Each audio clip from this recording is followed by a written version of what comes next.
So how do you pick when you said when to go to Audit Contest and Bug Bounty, but how do you pick like the contests and how do you pick the projects that you're gonna focus on bug bounties?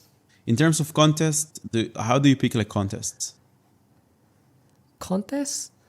Okay, contest is usually the easiest way to pick is what you're strong in. So usually firstly, when you do audits, when you first start, you will do every single protocol. But slowly you'll start to find that you are better in certain kinds of protocols. So for me, I'm typically better at like business logic things, like governance, NFT protocols, those with like simple staking, or they implement some novel logic like the protocol does account abstraction, like your non-typical protocol. So I realized that I was better at these kind of protocols. So nowadays when audit So contests you come out avoid like and all kinds of like liquid staking or perpetuals or these kind of things that you DeFi, you're less interested in these ones? yeah, I mean not less interested, but it's just that if you are doing audit contests, you have to play to your strengths because you are competing against a lot of people. So if there's a protocol that is more towards my strength, which is less math intensive protocols or your more business logic protocols, I would tend towards that. And another thing, of course, is to see the amount of competition in the contest itself. Because like if you have 100K contest but there are like 1 million people participating in this contest, your payout is probably going to be very, very low. But on the flip side, if there's like a 10K contest and there's only one other person participating, your payout is going to be significantly higher. So what you should do is you look at all the contests and then you see which one seems that they will have less competition. So some ways you can tell would be like if it has like a very high amounts of lines of codes with a very short duration, or like the protocol itself is very, very hard to understand.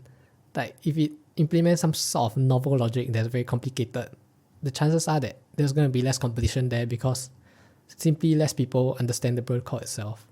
So this is in general how I pick my audit contests. Yeah. Interesting. And what about For bug bounties?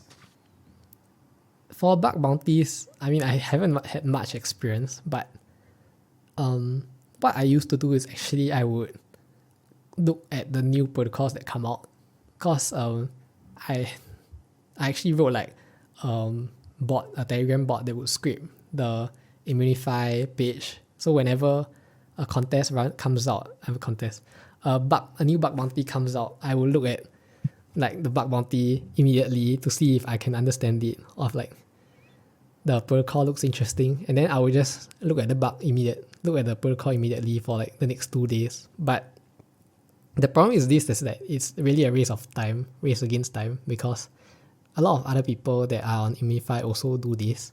So like the chances of you finding a bug, but then it gets duplicated because another person is doing the same thing that you are doing, is really, really high when you do this strategy.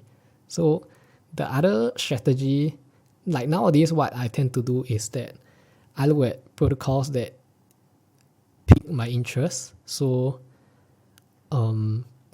like as I said just now, I'm more into like business logic kind of things. So I would stay away from protocols that are like AMMs that are very math intensive, and I'll just find protocols that look interesting to me or look like they have like complex areas that look like ripe, I would say, for like bugs to appear. That's what I'll look for.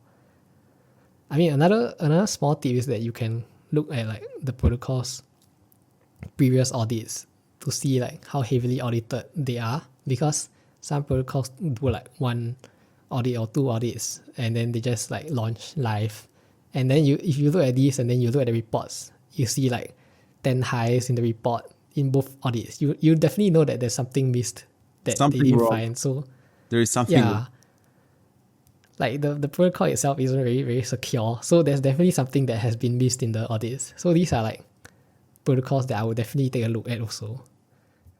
Interesting. What about protocols that are not listed in Immunefi?